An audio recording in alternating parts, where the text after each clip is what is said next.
Otra vez. Siempre pasa lo mismo. Da igual todas las veces que lo deje preparado, que siempre me obliga a iniciar el tema. Le pongo modo presentación para que lo veáis más grande y aunque son distintas diapositivas a las vistas en clase, os puede servir para repasar todo esto. Recordad que empezamos hablando del arte mesopotámico con una introducción al territorio y a la historia de los distintos pueblos que se asentaron en las tierras del actual Irak y Siria y que conforman la Mesopotámica bíblica y de los griegos. Ahí lo estáis viendo en el mapa. Recordad que hemos estudiado primero el arte sumerio y dentro de él el precioso vaso de alabastro seguramente dedicado a la diosa Inanna y encontrado en unas excavaciones de Uruk, la actual Huarca, y fechado en el periodo temprano, pero ya literario de allá por el 3200 antes de Cristo aproximadamente. Hemos visto la Dama Blanca de Uruk, asimilada con el rostro de alguna estatua de culto de la diosa Inanna. Hemos hablado también de las estatuas votivas de Tel Ashmar. Esta que estáis viendo aquí forma parte del mismo grupo, aunque esté en el Museo del Louvre en Francia. Conocíais ya al intendente de Mari, el Levi Lil, contemporáneo, recordad a esas estatuas y también al estandarte real de Ur o a los restos del arpa real de Ur que os he explicado en clase. Aquí estáis viendo esas piezas con la cara de la guerra y la cara de la celebración de la victoria abajo, con el banquete consiguiente después de haber humillado y derrotado estrepitosamente al enemigo, gente seguramente de alguna otra ciudad sumeria. Recordad que hablamos de la arpa real de Ur, aquí lo estáis viendo, y todo este arte pensad que se desarrolló entre más o menos el 3200 y el 2700 o 2600, perdón, antes de Cristo. A la etapa nueva corresponde el figurat de Ur, cuya fotografía veis abajo. Arriba tenéis la reconstrucción de otro templo anterior, que ya nos he explicado, pero como veis es siempre el mismo principio, santuarios montados sobre plataformas escalonadas. Ahí lo estáis viendo. Este es de Uruk, como os digo, bastante más antiguo, del periodo del vaso de alabastro de Huarca y de la cabeza de la diosa Inanna que os he enseñado antes. El otro 1000 años posterior, de alrededor del 2100 antes de Cristo. Y recordad que estos diseños de templos montados sobre plataformas escalonadas de uno, tres o más pisos, como va a suceder luego en Babilonia, se mantendrán a lo largo de toda la historia de la Mesopotamia antigua y adoptarán este diseño tanto los elamitas como los babilónicos, como los asirios o otros pueblos. Hablamos en esa misma época de las estatuas del Patesi Gudea de Lagash. Aquí estáis viendo una de ellas. Esta la vimos en clase. Hablamos del arte acadio con la magnífica cabeza en bronce fundido y hueca por dentro de un rey. Pudo ser el fundador del imperio, Sargón el Grande, allá por el 2300 a.C. más o menos. Ya visteis la estela de Naram-Sin, el nieto de Sargón, quien gobernó Akkad y con ella la parte central y sur de Mesopotamia alrededor del 2200 a.C. Y luego, acordaros, a ese gobierno acadio sucedió el antiguo babilónico allá por el 1800 y 1600 a.C., con piezas tan emblemáticas, tan significativas desde el punto de vista artístico como también jurídico, como es el caso de la estela de Hammurabi, que contiene el famoso código legal inscrito en grafía cuneiforme bajo los relieves del dios Shamash y el propio rey Hammurabi. que aparece en escena recibiendo el bastón de mando y el anillo o argolla de poder con el que con el que el dios Sol de la justicia le da potestad para gobernar a su pueblo. Os comparé todo aquello con las pinturas del Palacio de Cinrilín de Mari, contemporáneos. En esta foto lo podéis ver con colores más nítidos. Fijaros, en el recuadro central e intermedio aparece la investidura de Cinrilín a cargo de la diosa Ishtar, también adorada por este pueblo amorrita, que se asentó en el territorio del norte de Siria, que fueron vecinos de los babilonios, y fijaros cómo el interés por los dioses y figuras del vaso manante también queda registrado en la pintura de abajo, de la misma forma que la fascinación por los monstruos híbridos como genios protectores de puertas, de palacios, de las tierras, de la vida, del reino en definitiva, del que o al que la civilización en cuestión pertenezca, nos lleva a ver estas imágenes de leones alados o de esfinges o de toros antropocéfalos, como veis en la parte baja de la izquierda. ¿De acuerdo? Todo esto ya os lo expliqué, así que podemos pasar. También hemos visto algo del arte lamita, que tenéis la famosa y pesadísima estatua en bronce macizo de la reina Napirasu del Elam del siglo XIII antes de Cristo. Y para los que no estuvisteis el día de la clase donde os fuisteis a la conferencia o al taller de diseño, os recuerdo que estuvimos hablando también del arte hitita. Aquí tenéis una imagen de precisamente uno de los reyes en el santuario de Yasilicaya, protegido por una divinidad que, fijaros, le agarra por los hombros y le abraza el cuello, sugiriendo que lo tiene bajo su protección y cobijo. Y mirad cómo precisamente aquí, ¿eh?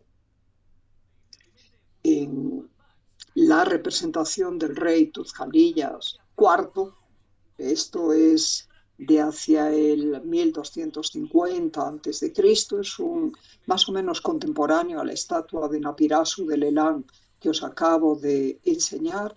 La indumentaria ya presenta esas babuchas o zapatos con las puntas reviradas, y mirad cómo la divinidad también se expresa con cascos o con largas tiaras, como estáis viendo aquí, aunque entre los hititas lo de la presencia de los cuernos, acordaros que no es un pueblo mesopotámico, no es tan evidente como os he estado mostrando hasta ahora. Lo que sí es evidente aquí es el influjo de la religión egipcia y de los cultos al sol egipcios en una época, 1250 a.C., en la que ya los hititas habían establecido relaciones diplomáticas con Egipto después de la batalla de Kadesh, que unos 30 años antes había enfrentado a los dos ejércitos en territorio sirio.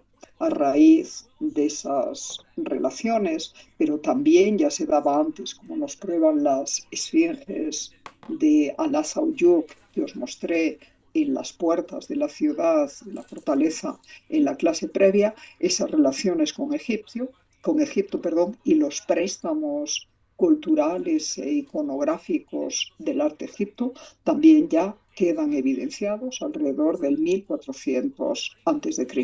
Así que por más que fueran potencias militares rivales, las relaciones culturales y las relaciones diplomáticas resultan evidentes entre el 1400 y el 1200 a.C. Por cierto, en este relieve podéis advertir la rudeza característica de la talla en piedra rupestre. Rupestre quiere decir que se escultura in situ en la roca del acantilado, se crea un rectángulo que se deja en reserva y dentro de ese rectángulo se define el contorno de la figura a tratar o de las figuras a tratar, como estáis viendo aquí, y se excava todo lo que queda alrededor para que las imágenes resulten protuberantes. Recordad, os lo decía en la clase de Sociología del Arte, mañana voy a intentar, bueno, ya no vais a poder ver los exámenes, pero por lo menos os daré las notas, ya no tendremos tiempo para más, porque la clase va a ser virtual y querréis conocer los resultados, pero os decía en una de las preguntas, cuando os interpelaba por las relaciones entre artesanos, artistas y patronos en el Próximo Oriente y también en la antigua Mesopotamia, que los casos de Israel con la construcción del Templo de Jerusalén y la participación de un broncista y gran orfebre y escultor y artesano en general fenicio, Irán de Tiro, mandado por el rey del mismo nombre en señal de amistad al rey Salomón de Israel para su templo de Jerusalén, se podía cotejar y comparar con lo que sabemos de la petición del rey Hattusilis III, que es anterior a este Tujalillas IV, pidiéndole también al rey Casita de Babilonia, su amigo, al que él describe como hermano, que le mande desesperadamente un escultor, prometiéndole que se lo va a enviar de vuelta, como ya hizo en ocasiones previas. Así que, como veis, el hecho de que los que nosotros hoy consideramos artistas y son artesanos estuvieran al servicio del poder y fueran obreros al servicio de los reyes, mandados de un lugar a otro si las relaciones diplomáticas así lo requieren, como veis, parece haber sido algo no insólito, tampoco sabemos si muy común, pero por lo menos hay dos testimonios con pueblos distintos de eso.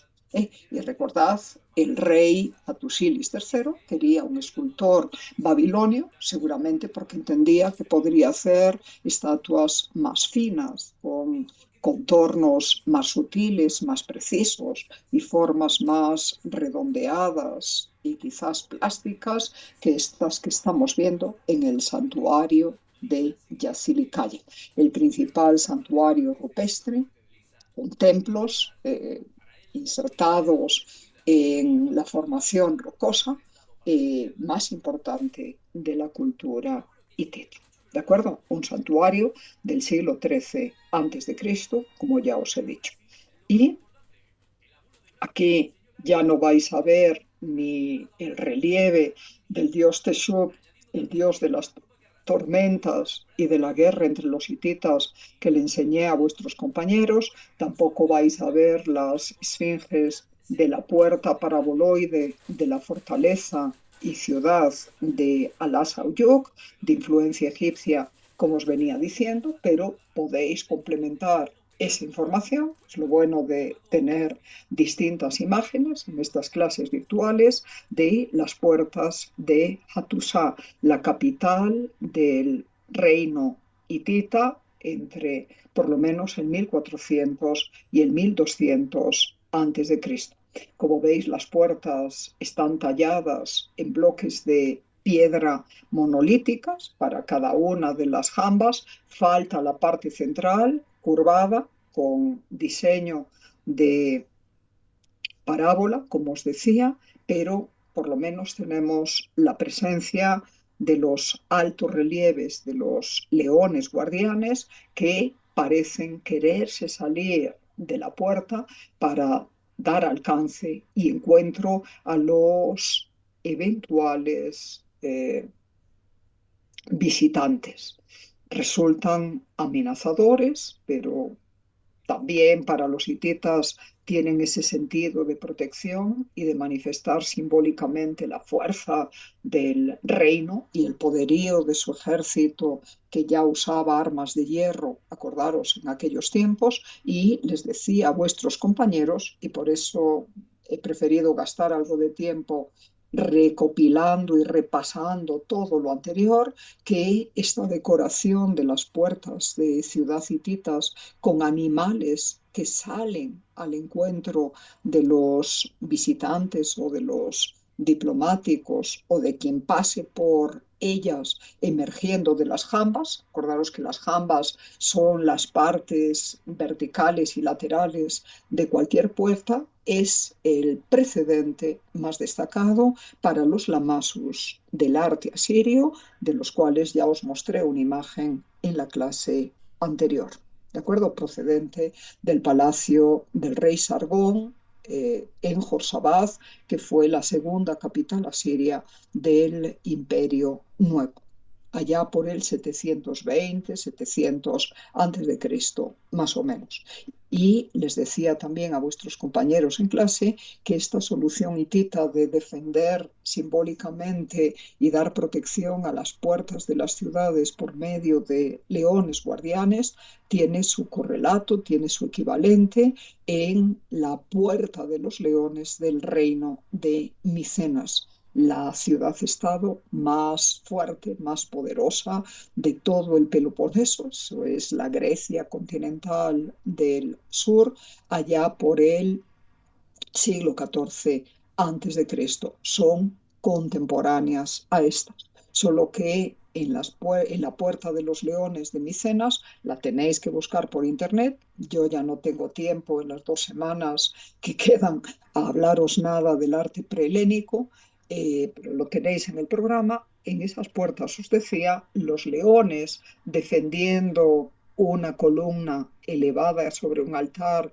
como símbolo de la ciudad de Micenas, aparecen encaramados en el altar, sobre sus patas delanteras y vistos de perfil. No están en la parte baja y lateral de la puerta, sino que están en el tímpano que se desarrolla a manera de panel triangular sobre el dintel, es decir, la parte de cierre por arriba de la misma puerta. Pero la función simbólica es absolutamente la misma. Así que espero que, habiendo oído y visto estos precedentes, entendáis mejor la función también protectora, solo que más eminente, más imperiosa, mucho más destacada de los lamasus del arte neosumerio. Os decía, llamamos lamasus a estos monstruos, a estas figuras híbridas que en realidad son de genios benéficos para los asirios y protectores, que se nos presentan al principio en el palacio de Nimrod, según han manifestado las múltiples excavaciones hechas sobre todo por arqueólogos británicos, con cuerpo de león, cabeza humana y alas de águila. Pero a partir ya del Palacio de Jorsabad, de donde proceden estos dos espectaculares lamasos exhibidos, montados, conservados en el Museo Parisino del Louvre, fijaros cómo ya lo normal para este tiempo, alrededor del 720 a.C., es que los cuerpos cuadrúpedos, en vez de ser de leones, sea de toros, toros tremendamente vigorosos, con los músculos pletóricos, las venas henchidas, como si les hirviera la sangre, y los tendones muy marcados también. Y junto con todo eso, fijaros cómo a ese cuerpo de toro le corresponde una cabeza humana que tiene exactamente los mismos rasgos que ya visteis el otro día en el relieve de guerra de Nimrod de los reyes asirios, con mandíbulas fuertes, pómulos muy marcados, larga barba rectangular y rizada, cabello largo también y rizado en las puntas, y sobre la cabeza una tiara, como veis, con varios pares de cuernos, pueden ser 2 o 3, simbolizando que las figuras de genios, de monstruos que estamos contemplando son seres divinos y alados. Son seres celestiales que protegen al pueblo asirio aquí en la tierra. Lo notable de estos lamasus, que es como llamamos a estos monstruos híbridos antropocéfalos, eso quiere decir con cabeza humana, ¿de acuerdo? Los lamasus asirios siempre aparecen en par, como veis, con la cabeza dirigida y todo el frente del cuerpo hacia quienes ingresan por esas puertas, como centinelas, como vigilantes, os decía antes, igual que los leones o las esfinges hititas a las que acabo de hacer referencia, pero mirad cómo el cuerpo entero se desarrolla tallado en un relieve de tipo medio en la parte interna de cada una de las jambas, a los lados de la puerta, como estáis viendo aquí en esta ampliación. Y precisamente porque los anónimos escultores que los tallaron, seguramente trabajando en equipo, aunque están hechos en piedra caliza, que es bastante más blanda y más fácil de tallar que las piedras egipcias de granito o de basalto, mucho más duras y con las que los egipcios solían hacer las imágenes de sus faraones y de sus dioses. Pero bueno, a lo que voy, son tan grandes que han requerido la colaboración de varios escultores guiados por el mismo maestro, acordaros, escultores perfectamente anónimos y que forman parte de los talleres reales. Eso fue también pregunta en sociología del arte, ya no me puedo extender ahora, y os decía, con ese trabajo en conjunto se logran esculturas tan fascinantes como esta de seres que miden más de 4 metros de alto. Imaginaros lo que es eso, más que la altura de cualquier habitación de vuestras casas o el aula en donde pasamos clases. Algunas parejas casi llegan a los 5 metros de alto y otro tanto miden de largo, desde el pecho hasta la cola, que ahí veis también representadas. Así que son esculturas imponentes de verdad que, por más que para nada sean feas, podían llegar a asustar a aquellos que las contemplaran por primera vez, porque además tienen una actitud muy vívida, parecen muy atentos, muy despiertos, como si en cualquier momento pudieran desprenderse de la pared, pudieran desprenderse de la puerta y parar al intruso que ellos sientan que va a hacer o quiere hacer algún daño a su rey. Bueno, el asunto es que vistos de frente, como os enseño en esta parte del par, lucen estáticos con las dos patas juntas, como centinelas, como guardias, sin moverse para nada. Pero, como veis también, vistos de perfil, aparecen con las patas separadas, como si estuvieran caminando.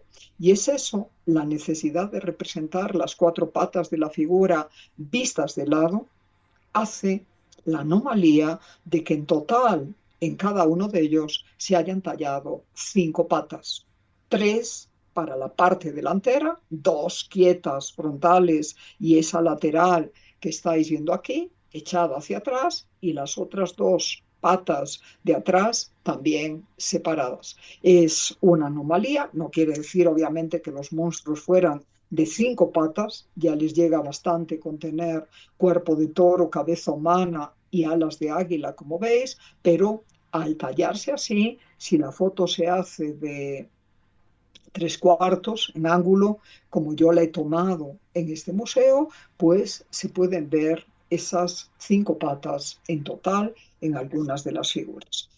Más tarde los persas aqueménidas tomarán la idea de los asirios y también tallarán lamasus centinelas a la entrada del palacio de Persépolis en el pórtico del Tripilum, la puerta principal de entrada a ese palacio.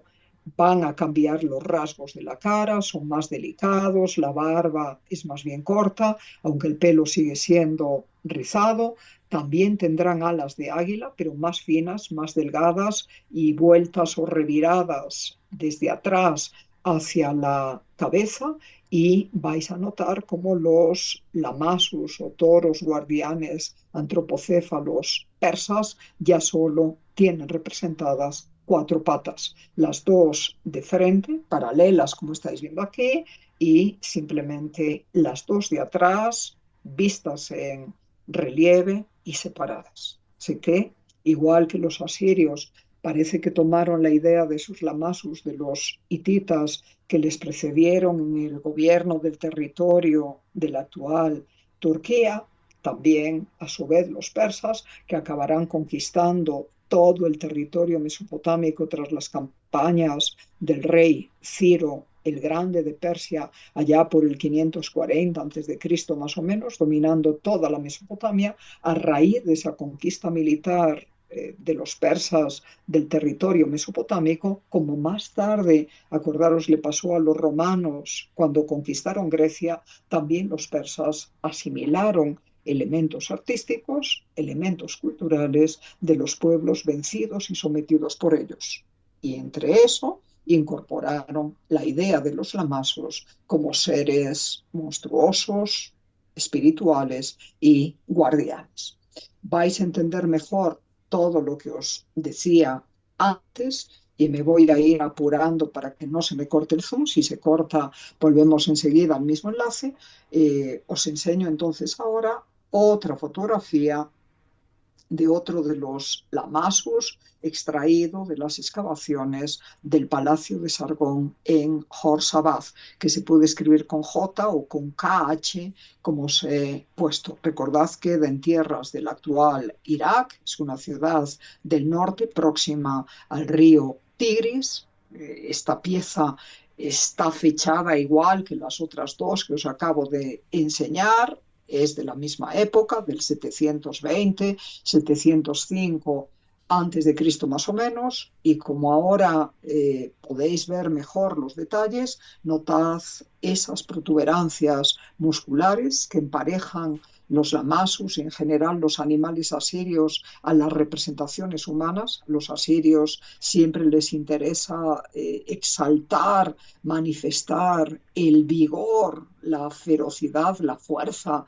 la intensidad, la vitalidad de todas las criaturas, sean seres humanos de su propio pueblo o sean animales conectados con ellos. Y entonces mirad el tratamiento de las patas, de los tendones, de los nervios, de las venas. Luego fijaros lo prolijo, lo detallado que es el trabajo relivario en superficie de todo el pecho, mostrando las guedejas, las lanitas de la piel del toro que estáis viendo aquí, también mostrando el costillar y de nuevo músculos y tendones. Fijaros como en las alas, que siempre en el arte asirio aparecen rectangulares, anchas y echadas hacia atrás, tallan y graban en la piedra cada una de las plumas que integran esas alas y luego mirad cómo el mismo detalle se aplica a las cabezas de los lamasus, en la barba, en el cabello, en las cejas, en los cuernos que simbolizan la santidad, la sacralidad de la criatura y también en el tocado cilíndrico a manera de gorro rematado con flores y plumas que aquí estáis bien. Y os decía el otro día en clase que entendemos que este gusto por tanto detalle, a pesar de aplicarlo a esculturas colosales de más de 4 metros de alto, seguro que viene de su costumbre de tallar ya desde antiguo los cilindros sellos con figuras en hueco relieve muy diminutas, de 2 centímetros de altura o menos, pero también llenas de detalles. Ese gusto por la minucia, por el detallismo, lo transfieren a la escultura monumental, a la escultura pétrea, con este fascinante resultado. Los lamasus son los ejemplos que tenemos de escultura asiria en alto relieve. También tallaron el bulto redondo por internet. Yo ya no os voy a enseñar aquí. Podéis ver representaciones de reyes sirios, por ejemplo, Salmanasar, el del obelisco negro que os enseñaba el otro día, con un cuerpo de estructura tronco cónica, parecido al de Gudea de Lagash o de Hammurabi, siguiendo la misma tendencia estructural que en el pasado, pero con cabezas, con estos rasgos faciales y larga barba, y vestidos con túnicas hasta los pies que van dando vueltas como si tuvieran volantes con flecos a lo largo de las piernas, cubriéndolas al completo. Recordad que las túnicas son muy ceñidas, lo que deja sentir el vigor y la musculatura de esos reyes, y normalmente aparecen con mangas cortas y también apretadas, como ya os enseñé el otro día en el relieve del rey Assur-Nasirpal en Gala. Los lamasus que os acabo de enseñar proceden de las puertas de la ciudadela y del Palacio Real de Sargón en Jorsabad. La reconstrucción arqueológica de esa ciudadela es la que estáis viendo aquí. Fue una de las ciudades más grandes e imponentes del reino asirio. La ordenó levantar y en ella su palacio, como os decía, el rey Sargón en el 721 a.C. Todo esto se estuvo construyendo en vida y bajo el gobierno de este rey, pero extrañamente, al morir el rey, su sucesor Sennacherib prefirió cambiar de capital, cambiar de palacio y decidió establecer una capital nueva en la ciudad de Nínive, ciudad muy mencionada en la Biblia, sobre todo en las historias de profetas como Jonás, y que fue y siguió siendo la capital asiria hasta el final del reino que se dio con la invasión conjunta de escitos medos y la rebelión babilónica allá por el 612 a.C., a finales, por lo tanto, del siglo VII a.C. Pero antes de que el reino desapareciera y las murallas se derribaran, eh, existieron estas ciudades. Las ciudades asirias parece que estaban construidas en base a un diseño ortogonal de calles que se iban entrecruzando en sentido vertical y horizontal, digo, en sentido reticular. Queda mejor dicho así porque todo está plano y todo es horizontal, como veis en la parte baja del dibujo arqueológico, y en cada una de esas ciudades existía una ciudadela. Llamamos en arte y en el mundo de las construcciones militares ciudadela a una ciudad fortificada y normalmente un poco más alta para la mejor defensa que el resto de la ciudad. Pues bien, esa ciudadela, como veis, estaba íntegramente amurallada, con altas torres prismáticas, rectangulares, terminadas en almenas escalonadas, levantadas con ladrillo, pero de enorme espesor, varios metros de espesor. Y por lo que veis en este dibujo, la ciudadela tenía varios ingresos. Tenía una puerta principal que la conectaba con el centro de la ciudad, es esa que ahora mismo aquí os estoy ampliando, pero también tenía puertas secundarias en los lados menores de la ciudadela. Y ya veis la ciudadela rectangular y se extendía por 1,5 km aproximadamente. A su vez estaba inscrita dentro de la muralla más grande de la ciudad. Pasada la puerta se llegaba a una gran explanada, esa que estáis viendo ahí, calculad de un poco más de 100 metros de largo. A los lados de la explanada estaban los cuarteles de los soldados que protegían al rey y también las oficinas y almacenes de la administración real. Al fondo de la explanada y subiendo por una rampa, esa que estáis viendo ahí, que la conectaba con una plataforma un poco más alta, ubicada, calculamos, unos 10 metros quizás de altura sobre el nivel de suelo, estaba propiamente dicho el Palacio Real, esa construcción rectangular que veis en la parte de arriba y de la derecha del dibujo que os estoy presentando. se entraba al Palacio Real otra vez por una gran puerta flanqueada por torres prismáticas. Recordaros que tanto en esa puerta como en la puerta de la ciudadela, en las distintas puertas de la ciudadela, como en las puertas de los patios de palacio que estáis viendo en el dibujo, estaban esas parejas de lamasus saliendo aparentemente al encuentro de los visitantes y de los moradores. Y mirad cómo pegado al Palacio Real, a la derecha, perdón, a la izquierda del mismo, al lado del patio del palacio, había un gran figurat de unas 7 plantas, se calcula más o menos de alto, escalonado, como ya lo fue el de Ur, solo que este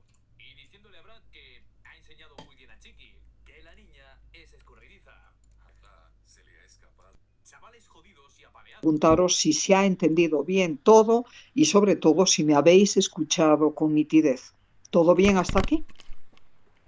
Podéis abrir un micrófono y luego lo apagáis. Sí, Yo, licenciada, está Margarita, Dice, dice. yo, Sí, yo, doctora, entrecortado, pero estoy pero logrando eso es, entenderla. claro, pero eso es entonces problema de tu internet, si Sí, los sí, otros me es oyen de bien. acá, es Claro. el de la Bueno, zona. pues entonces nada, ya sabéis, para eso tenéis el programa, ¿de acuerdo? Sí, Pero sí, por lo menos las imágenes las habéis visto bien, sí, ¿de sí, es acuerdo? el audio el que está fallando desde esta Claro, mañana. pues Sí, mala suerte. Pero bueno, eso lo puedes leer por internet y por los libros de la biblioteca. Acordaros, por está bien, favor.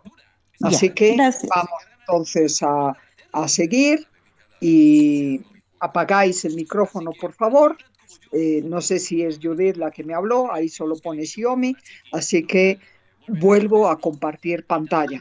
¿De acuerdo? Clarice, también apaga tu micrófono. Ya sabéis que si no hay unos sonidos desagradables de fondo. Bueno, vuelvo a compartir entonces. Ya sois 50.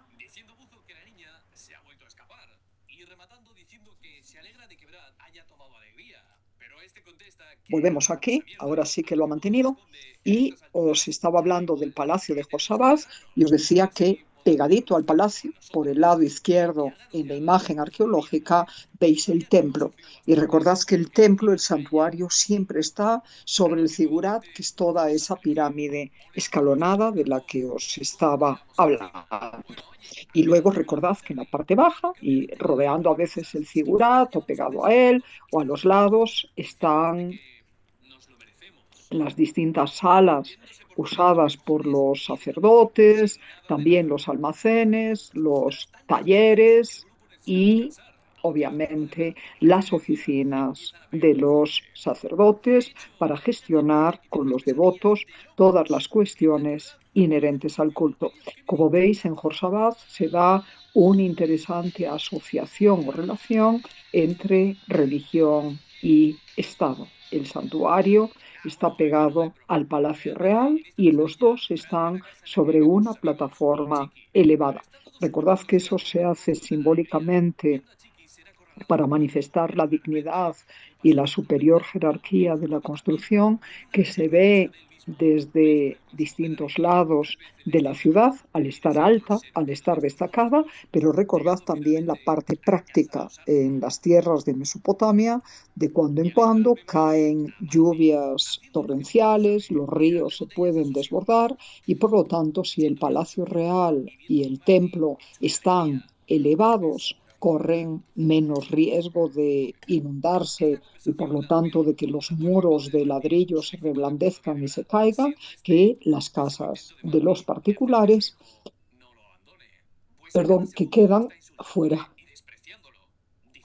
quería estornudar, que quedan fuera de la ciudadela. Dicho eso, sigamos entonces con el palacio. Veis que pasada la puerta se llega a un gran patio. He leído que puede tener unos 90 metros de lado, más o menos. Y fijaros qué espesos son los muros de ladrillo y mirad cómo también por dentro está reforzado por pilastras a manera de contrafuertes y que evocan las torres de la propia fortaleza. Fijaros cómo al fondo del patio hay una segunda puerta, un poco más pequeña que la principal, que lleva a un segundo patio rectangular, algo más pequeño y más estrecho que el primero. Y ese también tiene varias puertas. Recordad, es en esas zonas, en esos patios, en donde, adosados a los ladrillos del muro de construcción que constituyen la base de la obra, están las piedras, las placas de piedra o lajas de piedra que miden unos 2 metros de altura, que forman un zócalo, y es ahí donde están los relieves de tipo militar o cinegéticos, es decir, de cacería, o religiosos, de los que ya os hablé en la clase pasada. Precisamente de ese segundo patio se pasa a la habitación rectangular que está a la izquierda, que tiene una segunda puerta. Fijaros, esa, según los arqueólogos, era el salón del trono, en donde el rey recibía en audiencia a los gobernadores y funcionarios de su reino, pero también a los dignatarios extranjeros y sobre todo a los representantes de los súbditos hechos ya vasallos después de alguna guerra. Y recordad que el propósito de esos relieves militares es tan intimidatorio como el de los lamasus. Seguro que las distintas delegaciones tenían que hacer hora y esperar en el patio antes de que el rey les diera audiencia, y tendrían muchísimo tiempo para ver con calma todos esos relieves históricos o de cacería, y ver como siempre el poderoso ejército asirio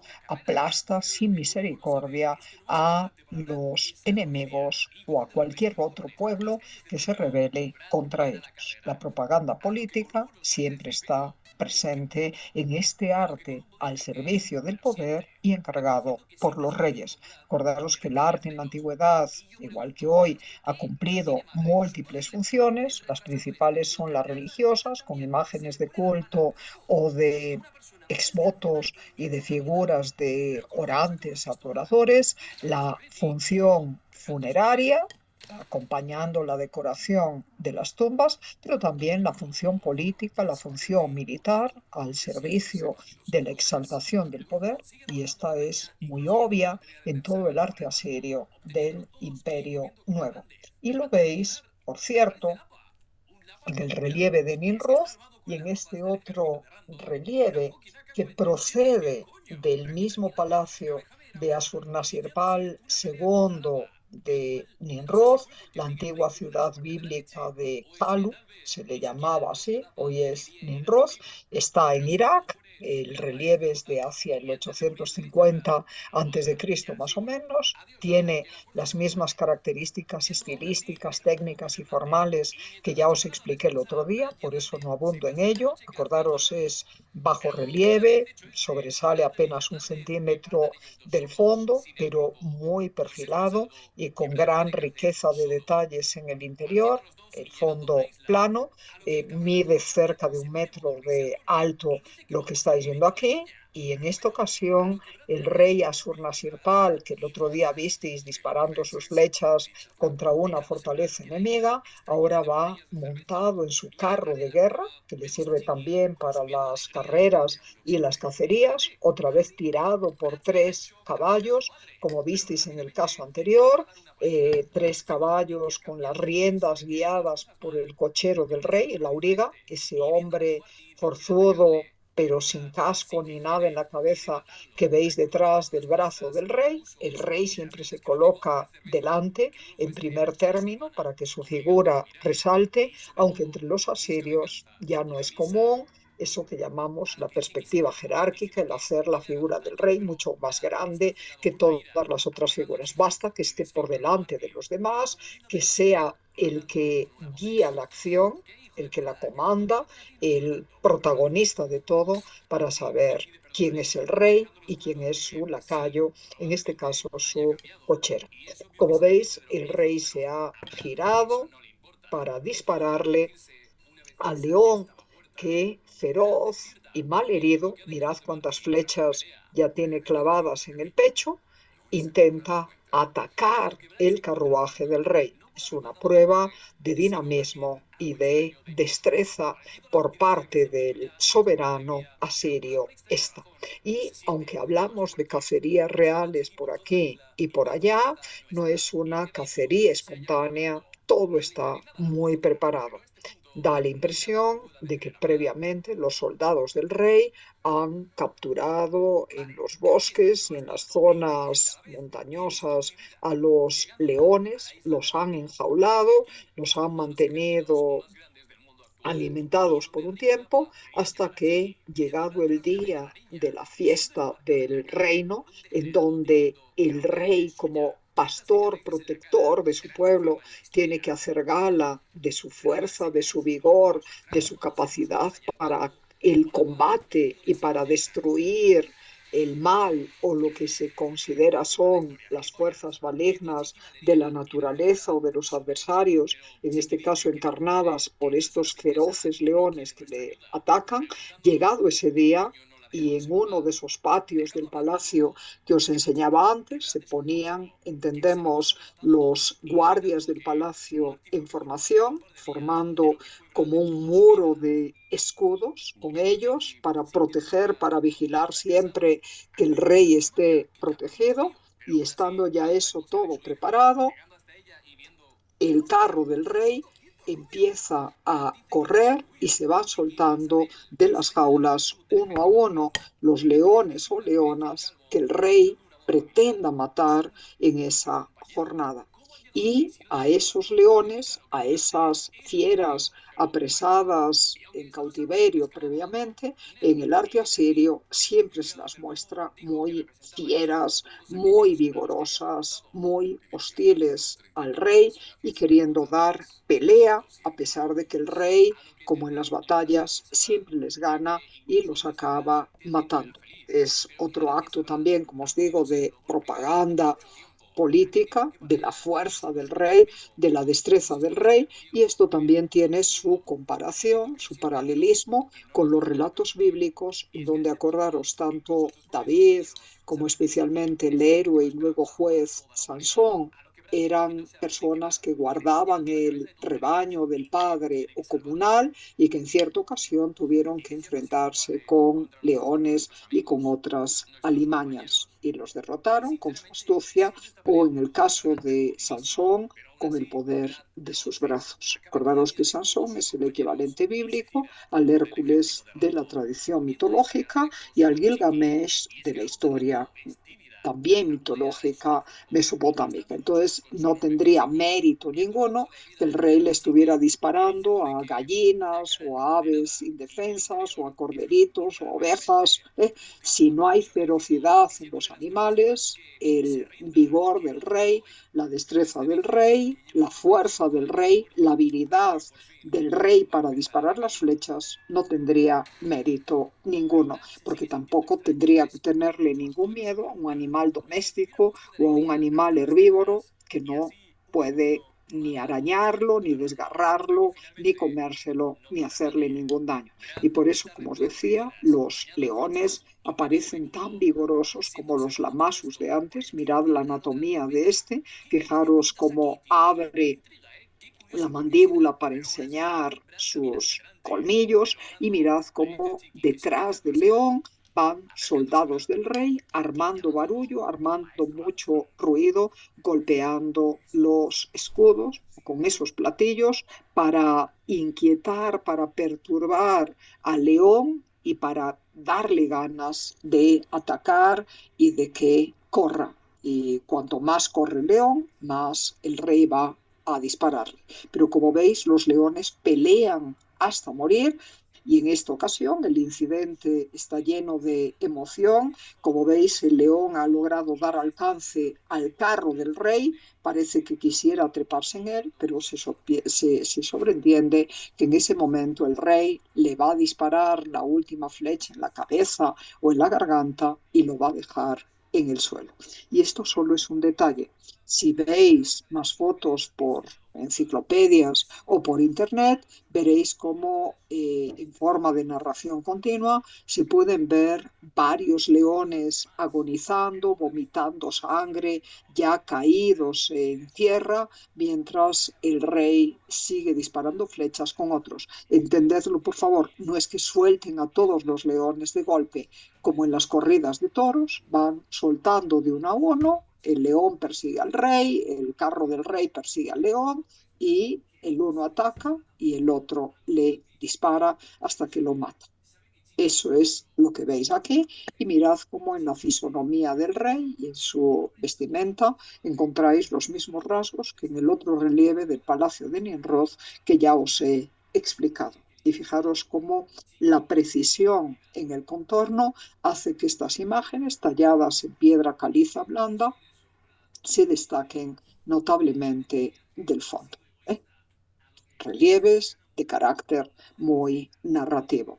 El de Nimrod, que estudiamos en clase, lo tenéis aquí de nuevo, os lo agrando para que ahora sin reflejos ni nada veáis más detalles. Es el mismo Asur-Nasir-Pal disparando flechas contra el gobernante enemigo que ya ha caído al suelo y va a ser pisoteado, ya lo veis, ya caído de su carro de guerra, tirado solo por 2 caballos, de los cuales uno también ya ha sido malherido. Mirad cómo el auriga trata de sacar de ahí al único caballo sobreviviente, pero que tiene que arrastrar todo ese peso muerto. Os hablaba de la protección del dios Asur, que veis por encima del arco del rey como una gran ave de alas extendidas, de brazos humanos también muy vigorosos y cabeza semihumana, disparando contra los enemigos. Ya visteis el lance entre el soldado asirio y el enemigo al que el asirio está queriendo rematar ahí en el suelo, mientras su compañero de armas trata desesperadamente de salvarlo, quitándolo de ese lugar. Y veis cómo los enemigos de los asirios intentan defenderse desde sus propias murallas, desde su propia fortaleza, disparando también flechas en dirección al rey asirio y a su ejército. Pero ya os digo, todo está perdido y aquí abajo vemos a la derecha como un soldado asirio está ejecutando a un caído en la batalla.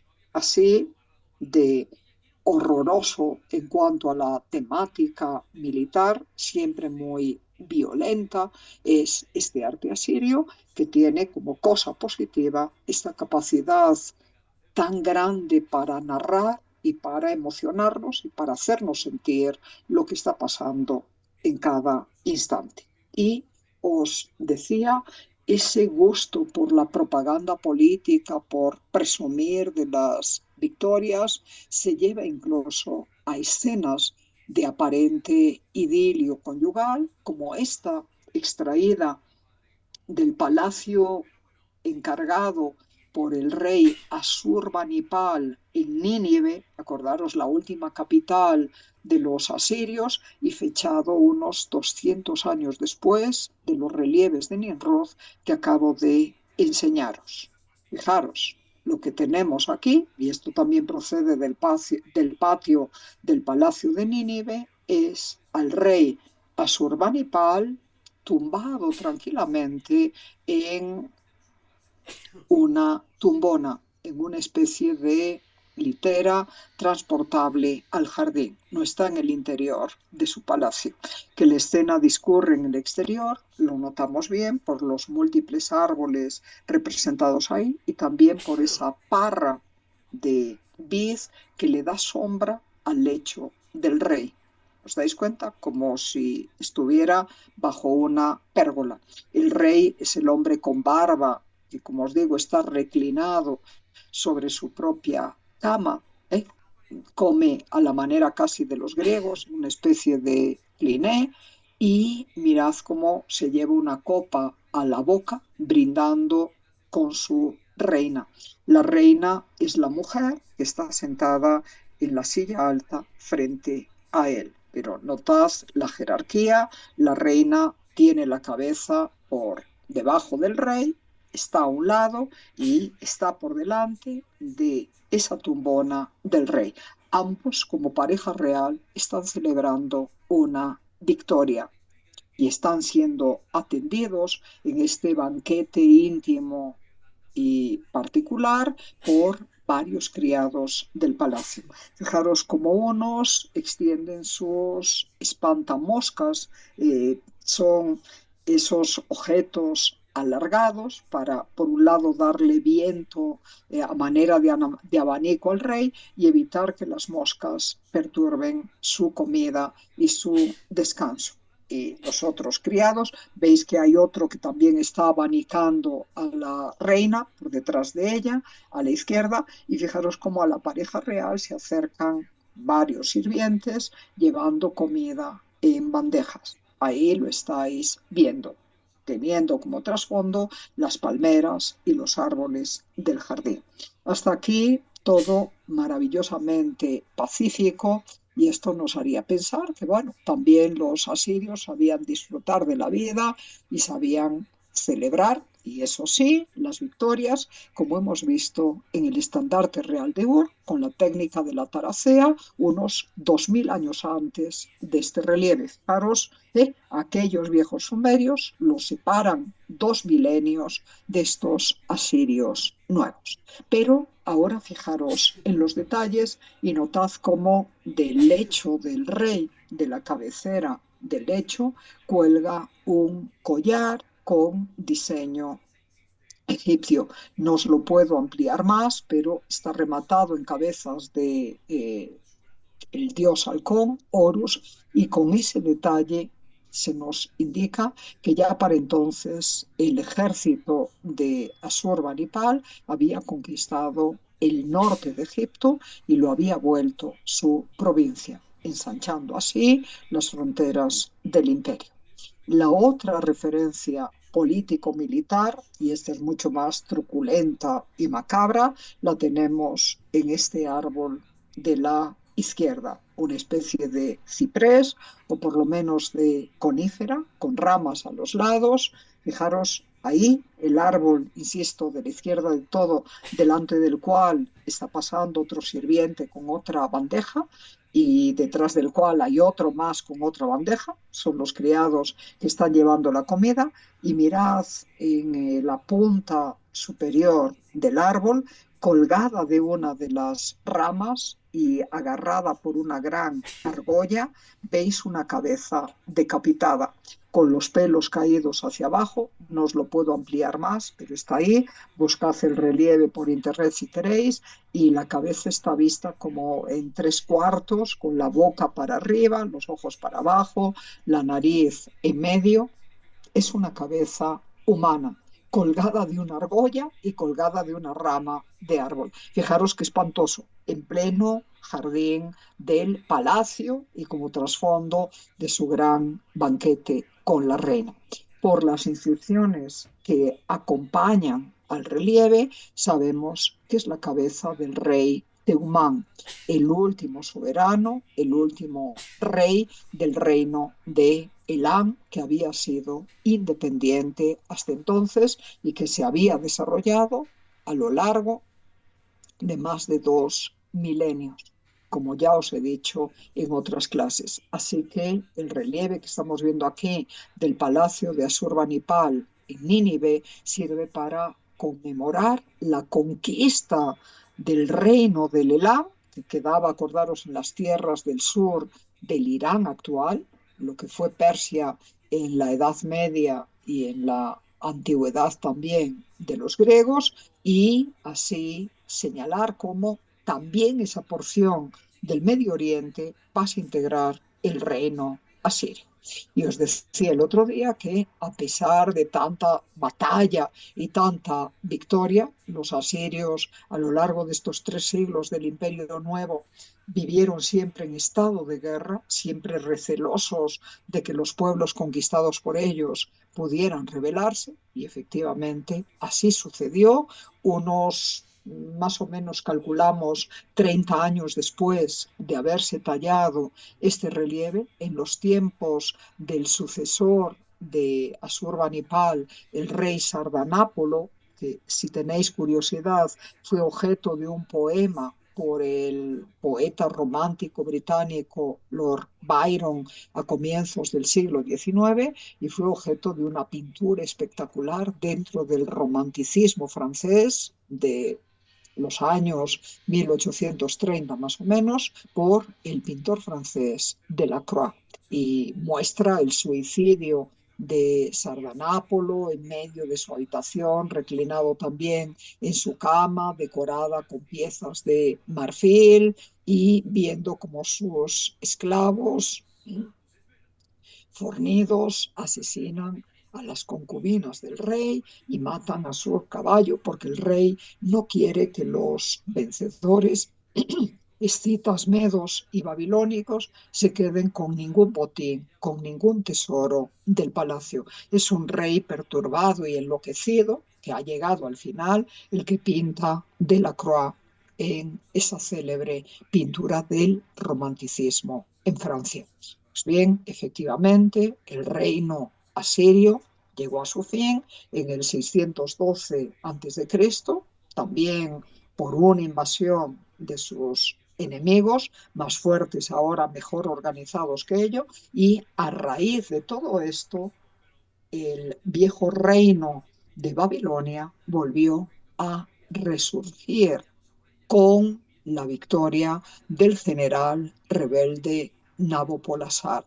Fue él el que se rebeló contra Sardanápolo y a consecuencia de su victoria ya en Nínive, Nabopolassar quedó como rey de la vieja ciudad de Babilonia y el territorio vecino, en las tierras del Éufrates y en la zona de la Mesopotamia central. Se creó entonces un nuevo imperio o reino babilónico, para distinguirlo del viejo, del tiempo de Hammurabi le conocemos como el imperio neo-babilónico, y el gobernante más famoso, más destacado de esta nueva época, que duró muy poquito, apenas unos 70 años, del 612 al 540 a.C., fue el famoso Nabucodonosor, el hijo de Nabopolassar, que fue quien precisamente mandó levantar, allá calculamos entre el 600, 575 antes de Cristo, estas fabulosas puertas de ladrillo revestidas con ladrillo esmaltado o ladrillo vidriado en intenso color azul, dedicados a la diosa principal de la ciudad, que no es otra que la diosa Istar, diosa de la belleza, pero también diosa fuerte y de la guerra entre los babilonios.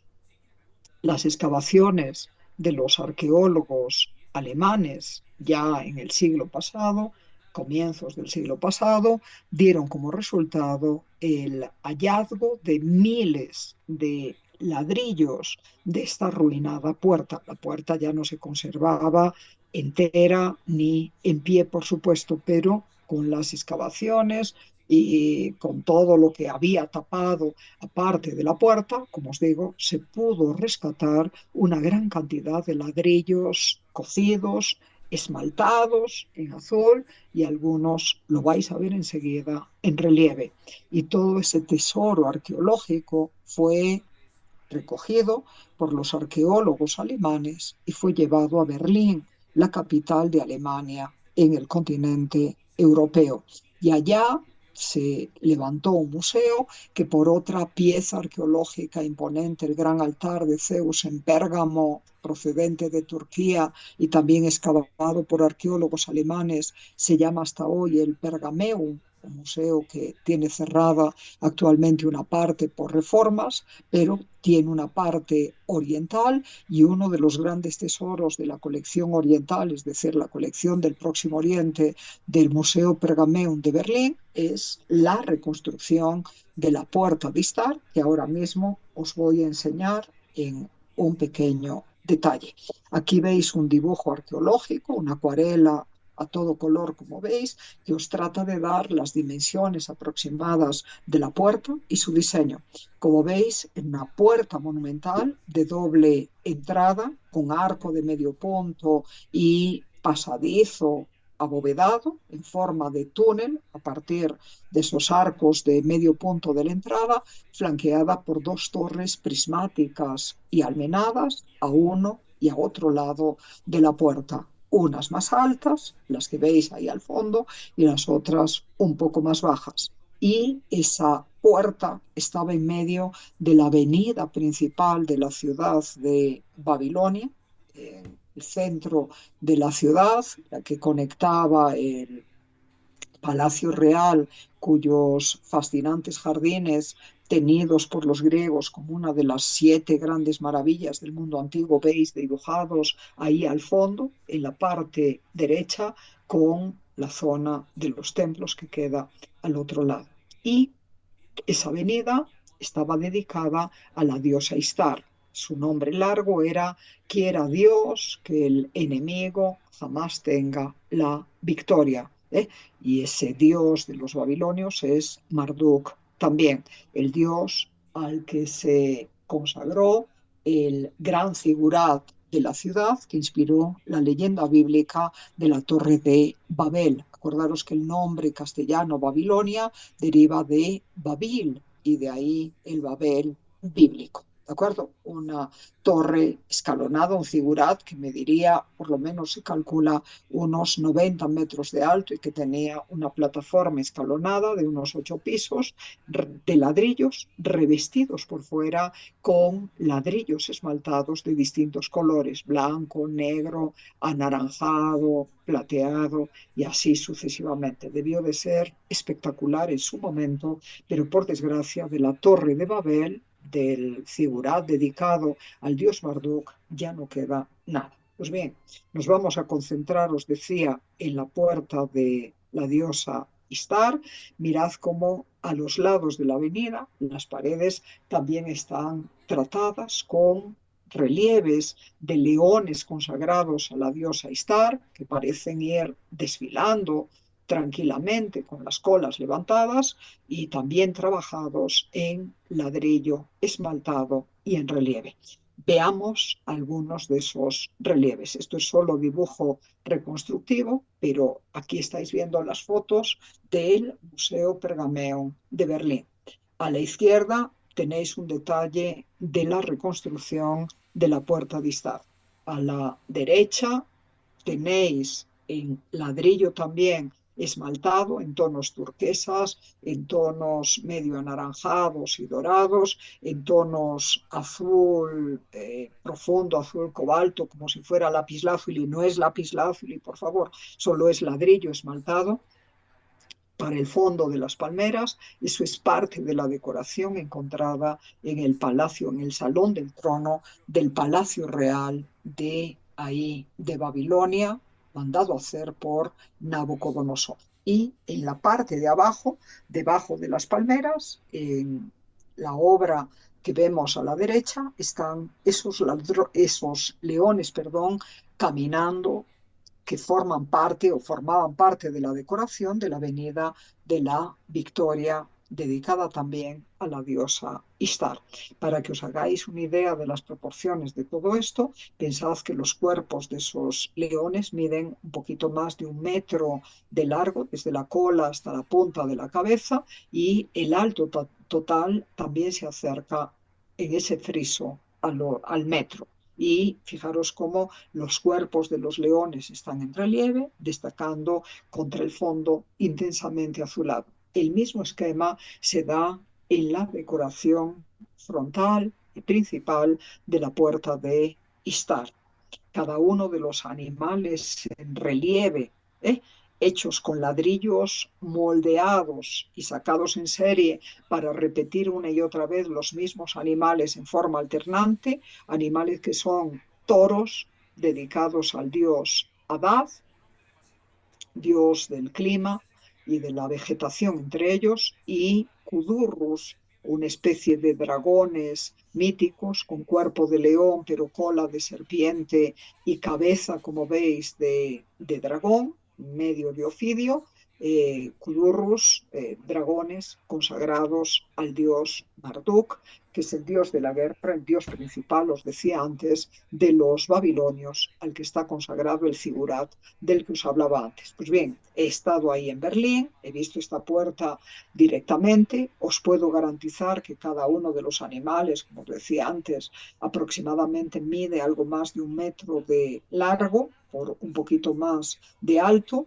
Mirad como en el arranque de la puerta tenemos un zócalo. El zócalo es la parte del basamento adornado con flores que parecen margaritas, con pétalos blancos, corazón amarillo dorado sobre fondo azul y una cenefa puramente geométrica a manera de enmarcamiento. Y mirad como la puerta semicircular también se decora en el arco curvo con ese mismo tipo de flores y esa misma combinación cromática. Pues bien, si calculáis, os decía que cada uno de estos animales mide 1 metro de alto y está separado por ladrillos de intenso color cobalto, como si fuera lápiz lazuli, de más o menos otro metro de alto, os dais cuenta que aquí tenemos 1, 2, 3, 4, 5, 6, 7, 8, 9, 10, 11, casi 12 metros de alto hasta la parte de las flores ahí arriba y luego todavía quedan como unos 3 metros más hasta las almenas escalonadas. La puerta, que está montada en una de las grandes salas, techada con techo de cristal, como veis, para que reciba luz natural, cenital directamente. La puerta montada ahí mide unos 15 metros de alto. Es impresionante, ¿verdad? Y lo bueno es que aparte de toda esta decoración maravillosamente polícroma y en relieve y esmaltada y en ladrillos. Acordaros que ya los casitas en Babilonia hicieron las figuras de sus dioses del vaso manante en el templo del rey Carantash, también en ladrillo moldeado y en relieve, solo que aquel no tenía color. A partir de los asirios, el ladrillo también se colorea con esmaltes que al fuego, en el horno, dan esos colores intensos y siempre permanentes. Entonces, como os digo, cada uno de los animales es como un trabajo de mosaico, una especie de rompecabezas integrado por decenas de ladrillos para las distintas partes del cuerpo, pero hecho en serie. Así que un anónimo maestro escultor, modelador, ceramista, hizo primero la figura de un león y la figura de un cudurro, luego esa figura en relieve se fraccionó en una serie de partes, se sacaron moldes de esas partes, se cocieron ladrillos y ya en serie tenemos todos los animales siempre de la misma altura, con esas variaciones de toros y de dragones que os he estado diciendo, revistiendo completamente las paredes por delante y por detrás de la puerta. Parece que se calcula que habría decenas de estos animales integrados en las dos partes de la puerta que os enseñé antes. Aquí tenéis otra foto de la misma puerta, de la parte central. Como veis, flanqueando el arco hay 3 animales superpuestos, pero en los torreones almenados hay muchos más, hasta esos 15 metros de alto que os comentaba. Y por la parte de atrás de esta reconstrucción está una inscripción, también en ladrillo esmaltado y sobre fondo tan bellamente azul como estáis viendo aquí, en donde el rey Nabucodonosor se proclama como el autor que ordenó que se hiciera esta maravillosa puerta en honor a la diosa Istarte. Así que él es el patrono.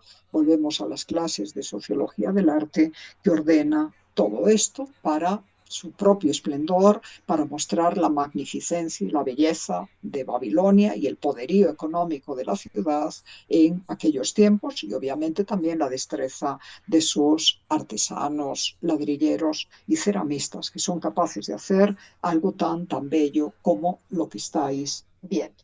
Y como ya en cualquier momento se nos va a apagar el Zoom y lo que viene ahora es el arte persa aqueménida, acabo la clase aquí, solo os paso de pasada las imágenes, porque el próximo día estudiaremos las ruinas del palacio de Persépolis, levantado por órdenes del rey Darío allá en el 518 a.C. y proseguida la construcción por su heredero, el rey Jerjes, y sus sucesores hasta mediados del siglo V a.C., coincidiendo esto con el inicio del periodo clásico entre los griegos y el final de su época arcaica. Acordaros que los griegos fueron los grandes enemigos de estos reyes persas aqueménidas, que aprovecho para deciros, con Ciro el Grande, el fundador del imperio, derrotaron a los babilonios, conquistaron su reino e con la cual se obsesionó a muerte. Y sí, esto está yendo por la dirección que creéis que está yendo. Pero bueno, solo quería dar este como detalle